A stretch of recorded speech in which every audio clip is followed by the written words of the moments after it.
Okay, jazakallah. Right, we are discussing about query. Query ஒன்று எவ்வாறு பயன்படுத்தலாம், இல்லாட்டி பல அட்டவணைகளை தொடர்பு படுத்தி எவ்வாறு query ஒன்றை உருவாக்கலாம்ன்றது தான் நாங்க இப்ப பார்க்க போறோம்.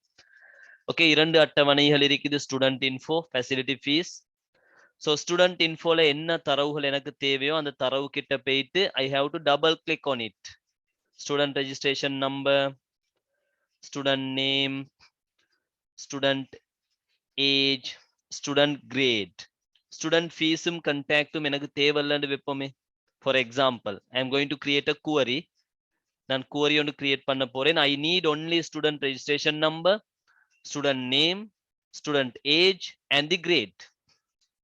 அந்த ஃபீல்ட்ஸ் கொஞ்சமும் மட்டும்தான் எனக்கு தேவை. அதோட ரெசிப்ட் நம்பர் சொல்லக்கூடியது எனக்கு தேவை. ஃபீ, அவர் கட்டின அந்த ஃபெசிலிட்டி ஃபீ என்னன்றது எனக்கு தேவை. Paid year, yes that's all. அந்த விடயங்கள் எனக்கு தேவை. I need these things related to each and every record of student info. Student இன்ஃபோன்ற அட்டவணையில் இருக்கக்கூடிய அனைத்து மாணவர்களுடைய இந்த அனைத்து தரவுகளும் எனக்கு ஒரே தடவையில தேவை. I want to take it into one sheet. Therefore, I can use a query. எனக்கு query ஒன்று உருவாக்கலாம். So I am going to run this query, students. இந்த query நான் run பண்ண போறேன். Okay. Right. கவனிங்க ஸ்டூடெண்ட்ஸ். ஸ்டூடெண்ட் இன்ஃபோன்னு சொல்லக்கூடிய டேபிள் எடுத்தோம்னு சொன்னால் only student registration number, name, age, grade அந்த டேபிள் உள்ள ஃபீல்ட்ஸ் புலங்கள் மட்டும் தான் இருக்குது. ஆனா இந்த குவரியில் என்ன இருக்குது? ஸ்டூடெண்ட் இன்ஃபோ டேபிள் இருக்கக்கூடிய தரவுகளும் இருக்குது. அதே போன்று ஃபெசிலிட்டி ஃபீ டேபிள் இருக்கக்கூடிய தரவுகளும் இருக்குது. Clear? Have you got the idea students?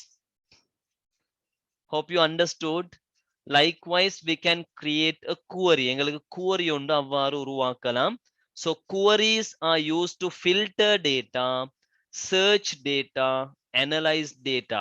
That is the thing you need to remember. அந்த விடயத்தை தான் நீங்க ஞாபகத்துல வச்சுக்கணும். Queries we can use to filter data, analyze data and the search data. தரவுகளை தேடுவதற்கு, தரவுகளை பகுப்பாய்வு செய்வதற்கு, தரவுகளை எங்களுக்கு தேவையான தரவுகளை மாத்திரம் வடிகட்டி எடுப்பதற்கு எங்களுக்கு குவரிஸ பயன்படுத்த முடியும். ரைட், இது டேட்டாபேஸ்ல மூன்றாவது ஆப்ஜெக்ட். ஓகே, இந்த டேட்டாபேஸ்ல மூன்றாவது object. So I am going to save this as query 2. query 2 என்பதாக நான் சேவ் பண்ணிருக்கிறேன். நான் உருவாக்கின எந்த ஒரு டேட்டாபேஸ் ஆப்ஜெக்டும் அழிக்கல ஸ்டூடெண்ட்ஸ். அது எல்லாமே இந்த சைட்ல இருக்குது. பாருங்க, 3 டேபிள்ஸ் இருக்குது, 2 குவரிஸ் இருக்குது, ஒரு ஃபார்ம் இருக்குது. ஓகே, எனக்கு ஒவ்வொரு டேபிளுக்கும் ஒவ்வொரு ஃபார்ம் கிரியேட் பண்ணலாம். I can create a form. I can create forms for each table. Here I only created a form to student info. Student இன்ஃபோன்னு சொல்லக்கூடிய டேபிளுக்கு மட்டும்தான் ஒரு ஃபார்மை கிரியேட் பண்ணினேன். ரைட், அதே போன்று எனக்கு பல குவரிஸ், பல நூற்றுக்கணக்கான குவரிஸ் எனக்கு தேவையான அமைப்புல கிரியேட் பண்ண முடியும். Right, okay. அடுத்ததாக சாரி, இன்னும் ஒரே ஒரு குவரியை நாங்க பார்த்துட்டு அடுத்ததாக ரிப்போர்ட்னு சொல்லக்கூடிய விடயத்துக்கு போவோம் students. I am going to create a query again. Create query wizard, sorry, query design. So I am going to add all 3 tables. இந்த 3 அட்டவணைகளையும் ஆட் பண்ணி இந்த 3 அட்டவணைகளிலும் எனக்கு தேவையான தரவுகளை நான் எடுக்க போறேன். ரைட், ஸ்டூடெண்ட் இன்ஃபோ டேபிள் இருக்குது, ஃபெசிலிட்டி ஃபீஸ் டேபிள் இருக்குது, மெம்பர்ஷிப் டேபிள் இருக்குது. So student info table, I need student registration number, student name and student age. That's all. Facility fees table, I need, yes, receipt number and paid year. Membership table, எனக்கு தேவை prefect cadet ன்னு சொல்லக்கூடிய இரண்டும். Right? இவ்வாறு தேவையான தரவுகளை கொடுத்துட்டேன். Now I am going to run my query. இதுல ஒரு query ஒன்று உருவாகி இருக்குது. அந்த query ரன் பண்ண போறேன். நான் ரன் பண்ணக்கூடிய நேரத்துல எஸ் கவனிங்க, ஒவ்வொரு ஸ்டூடெண்டையும் student registration number, name, age, receipt number, paid year, prefect, கேடெட்னு சொல்லக்கூடிய அனைத்துமே காட்சிப்படுத்துது. Hope you got the idea. To filter data, we can easily use a query. பல அட்டவணைகள் இருக்கக்கூடிய தரவுகளை வடிகட்டி எடுப்பதற்கு, ஃபில்டர் பண்ணி எடுப்பதற்கு, அனலைஸ் பண்ணுவதற்கு குவரிஸை பயன்படுத்த முடியும். ரைட்? ஓகே, நான் கடைசி டேட்டா இதை சேவ் பண்றேன் குவரி 3 என்பதாக. அடுத்த டேட்டாபேஸ் ஆப்ஜெக்ட் என்ன students? So far we have discussed tables, queries, forms ன்னு சொல்லக்கூடிய 3 டேட்டாபேஸ் ஆப்ஜெக்ட்ஸை டிஸ்கஸ் பண்ணினோம். அடுத்ததாக டேட்டாபேஸ் ஆப்ஜெக்ட் என்ன கஷாந்தனன்? Report sir. எஸ், ரிப்போர்ட்ஸ் ன்னு சொல்லக்கூடிய ஆப்ஜெக்ட். அப்ப ரிப்போர்ட்ஸை நாங்க பயன்படுத்துறது just to take hard copy, ஒரு ஹார்ட் காப்பி உண்டு இல்லாட்டி ஒரு பிரிண்ட் அவுட் ஒன்று எடுப்பதற்காக வேண்டித்தான் நாங்க ரிப்போர்ட்ஸை கிரியேட் பண்ணுவோம். So now I am going to create a report. ஒரு டேபிளை பயன்படுத்தி ரிப்போர்ட் ஒன்று உருவாக்கலாம், ஒரு குவரியை பயன்படுத்தி ரிப்போர்ட் ஒன்று உருவாக்கலாம், ஒரு ஃபார்மை பயன்படுத்தி ரிப்போர்ட் ஒன்று உருவாக்கலாம். So we can create a report using a table, using a query, or using a form. Now I am going to create a report using a table.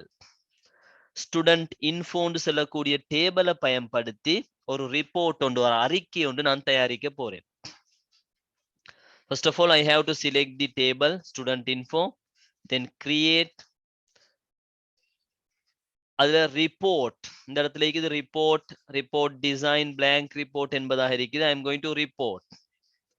கவனிங்க, இது ஒரு ரிப்போர்ட்டாக உடனடியாக கிரியேட் ஆகிட்டு. ஸோ இந்த ரிப்போர்ட் எனக்கு design பண்ணிக்கலாம். அதுல design வியூக்கு போயிட்டு இதுல தேவையான அமைப்புல, for example student name, student கிரேடுக்கு தேவைப்படக்கூடிய இடவசதி எனக்கு இவ்வாறு குறைச்சிக்கலாம். So I'm going to reduce it. Just a minute.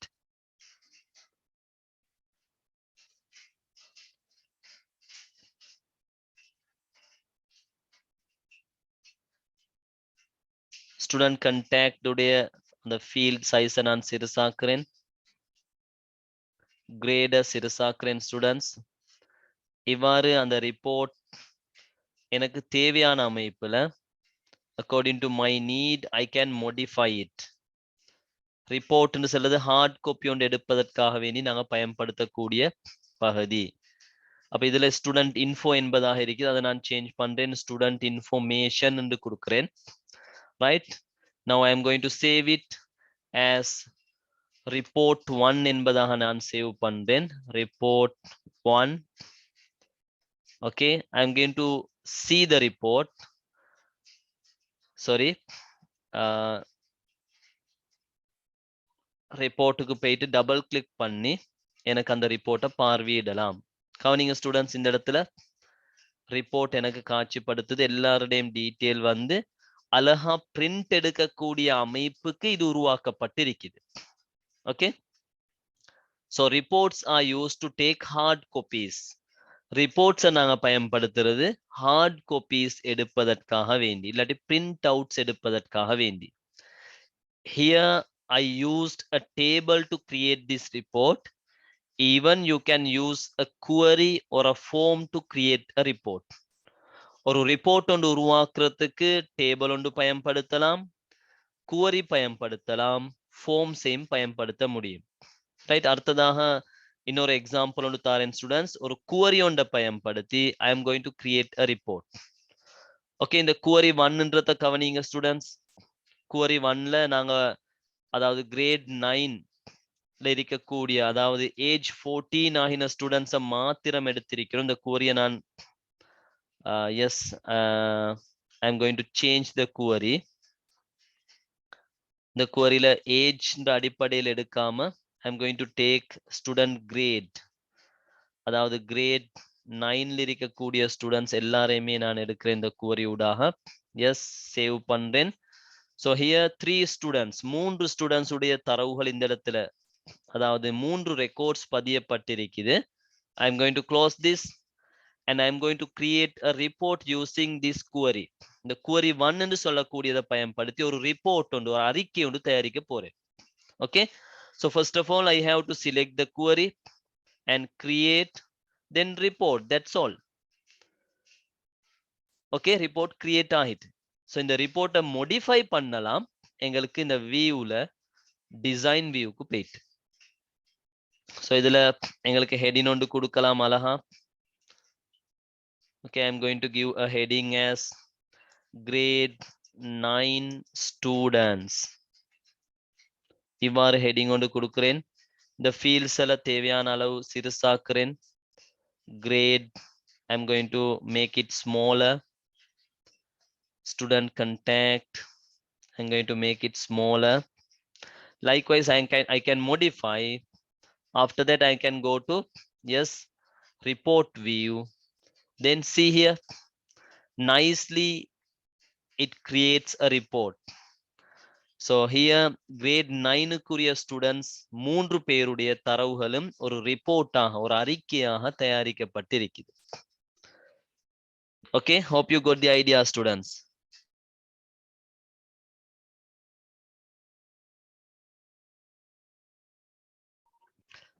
Okay, students, today we have discussed practical side of database. Databaseல இதுவரையில தியரி சம்பந்தப்பட்ட விடயத்தை நாங்க டிஸ்கஸ் பண்ணினோம். ஸோ இன்று நாங்க டேட்டாபேஸ்ல ப்ராக்டிக்கல் சைடு இல்லாட்டி ப்ராக்டிக்கலாக டேட்டாபேஸ் ஒன்று எவ்வாறு உருவாக்கலாம், டேபிள்ஸ் எவ்வாறு உருவாக்கலாம், ஃபார்ம்ஸ் எவ்வாறு உருவாக்கலாம், எவ்வாறு மோடிஃபை பண்ணலாம், குவரிஸ், ரிப்போர்ட்ஸ்னு சொல்லக்கூடிய ஒரு டேட்டாபேஸ்ல வழங்கப்படக்கூடிய 4 ஒப்ஜெக்ட்களையும் எவ்வாறு உருவாக்கலாம், எவ்வாறு பயன்படுத்தலாம்னு சொல்லக்கூடிய ப்ராக்டிக்கல் நாலேஜ் இன்றைக்கு உங்களுக்கு தரப்பட்டு இருக்குது. So by using this easily you can remember the theory parts. இந்த practical knowledge வச்சு உங்களுக்கு theory parts-ஐயும் இலகுவாக ஞாபகத்துல வச்சுக்கலாம். ஸோ இந்த லெசன்ல எங்களுக்கு படிக்கக்கூடிய பகுதி இல்லாட்டி நாங்க படிக்க வேண்டிய பகுதி இவ்வளோ தான் ஸ்டூடெண்ட்ஸ். அதனால அடுத்ததாக நெக்ஸ்ட் கிளாஸ்ல வச்சு நாங்க இதோட தொடர்பான பாஸ் பேப்பர் கொஸ்டின்ஸ் டிஸ்கஸ் பண்ணிருக்கோம். அடுத்த கிளாஸ்ல வச்சு we are going to discuss the past paper questions related to this lesson. Okay, so I'll give the question, students. So you have to answer these questions because in database lesson all the theory parts and the practical needed practical part I have explained. So hope you all can answer the past paper questions easily. Next day we gonna discuss those past paper questions. அடுத்த நாளைக்கு அந்த past paper questions நாங்க discuss பண்ண போறோம். Right, I am going to whiteboard. Right, இதுல நான் போடக்கூடிய past paper கொஸ்டின்ஸை நோட் டவுன் பண்ணிக்கோம் ஸ்டூடெண்ட்ஸ். ரைட், டேட்டாபேஸ்ல 2013 இருந்து நாங்க போம். 2013, ஜஸ்ட் அ மினிட். 2013ல MCQ questions, question number 5, question number 22 and question number 23. இவ்வாறு 3 வினாக்கள் கேட்கப்பட்டிருக்குது MCQ பகுதியில. In second part நாங்க அவதானிச்சோம்னு சொன்னால் question number 3, மூன்றாவது வினா டேட்டாபேஸ்னு சொல்லக்கூடிய நாங்க படிச்ச இந்த பாடத்தால கேட்கப்பட்டிருக்குது.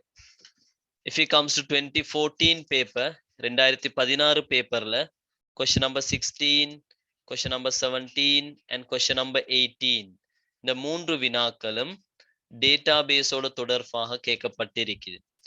Second part question number 3, second partல மூன்றாவது வினா டேட்டாபேஸோட தொடர்பான ஒரு வினா.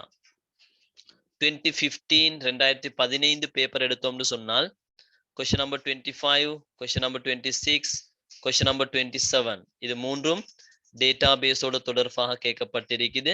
செகண்ட் பார்ட்ல question number 3 டேட்டாபேஸோட தொடர்பாக கேட்கப்பட்டிருக்குது. ரைட், 2016 பேப்பர் எடுத்தோம்னு சொன்னால் question number 11, question number 12, question number 13, question number 14. 4 வினாக்கள் கேட்கப்பட்டிருக்குது டேட்டாபேஸால. செகண்ட் பார்ட்ல question number 5 டேட்டாபேஸ் லெசனால கேட்கப்பட்டிருக்குது. ஸோ இந்த கொஸ்டின்ஸுக்கு நீங்க ஆன்சர் பண்ணணும் ஸ்டூடெண்ட்ஸ். 2013, 14, 15, 16 செல்லக்கூடிய கொஸ்டின்ஸுக்கு ஆன்சர் பண்ணுங்க. 17, 18 கொஸ்டின்ஸுக்கு நான் கிளாஸ்ல வச்சு ஆன்சர் பண்ண டைம் தருவேன். Okay, I am not giving the time to answer these questions. இந்த கொஸ்டின்ஸுக்கு கிளாஸ்ல வச்சு நான் ஆன்சர் பண்றதுக்கு டைம் தர மாட்டேன். டிரெக்டா டிஸ்கஷனுக்கு நாங்க போவோம். Okay, so mark these questions. The questions are mark பண்ணியங்க. Next day we are going to discuss these questions. So you have to answer these questions while we are discussing. You can that means correct it. Discuss பண்ணக்கூடிய நேரத்துல அதுல பிழைகள் இருந்தால் correct பண்ணிக்கலாம். அதே போல doubt சந்தேகங்கள் அல்லது questions இருந்தால் அந்த இடத்துல வச்சு உங்களுக்கு கேட்டுக்க முடியும். Right? Okay, just a minute. These are the MCQ questions. மேலால இந்த இடத்துல தரப்பட்டிருக்கிறது MCQ வினாக்கள். இந்த இடத்துல தரப்பட்டிருக்கிறது பார்ட் 2ல இருக்கக்கூடிய வினாக்கள். Right, quickly note down the students. இதை நோட் டவுன் பண்ணிங்க, நான் குரூப்லயும் ஷேர் பண்றேன். Right, okay. So for today I am going to wind up the session students, and even I want to remember I'll share some handouts. கிளாஸோட தொடர்பான சில ஹேண்ட்அவுட்ஸ் உங்களுக்கு share பண்றேன். அந்த ஹேண்ட்அவுட்ஸை உங்களுக்கு முடியுமான ஃப்ரெண்ட்ஸ், ரிலேஷன்ஸ், உங்களோட இருக்கக்கூடிய குரூப்ஸ்களுக்கு கட்டாயம் ஷேர் பண்ணுங்க. அப்போ கிரேட் 11ல, அதாவது இந்த இதுல இறுதி கட்டத்துல நாங்க இருக்கிறோம். இன்னும் ஸ்டூடெண்ட்ஸ் எங்களோட சேர்ந்து இந்த பாடங்களை நல்ல முறையில செய்து ஓ லெவலுக்கு நல்ல ரிசல்ட்ஸ் ஒன்று எடுப்பதற்கு அது ஒரு வழியை ஏற்படுத்தி கொடுக்கும். Therefore I am sharing my handouts. So I hope you all share those handouts into your friends, relations and the groups. Okay, and next day we are going to discuss past paper questions related to database. Database னு சொல்லக்கூடிய லெசனோட தொடர்பான past paper questions நாங்க discuss பண்ண போறோம். Even I want to remember the class fee. So December மாதம் ஆரம்பிக்கப்பட்டிருக்குது. So இந்த டிசம்பர்ல 15ஆம் தேதிக்கு முன்னதாக உங்களோட கிளாஸ் பேமெண்ட்ஸை எல்லா ஸ்டூடெண்ட்ஸும் செட்டில் டவுன் பண்ணுவோம். Okay students, for today I am going to wind up the session. Inshallah we'll meet on next class. Jazakallah khair. Thank you very much.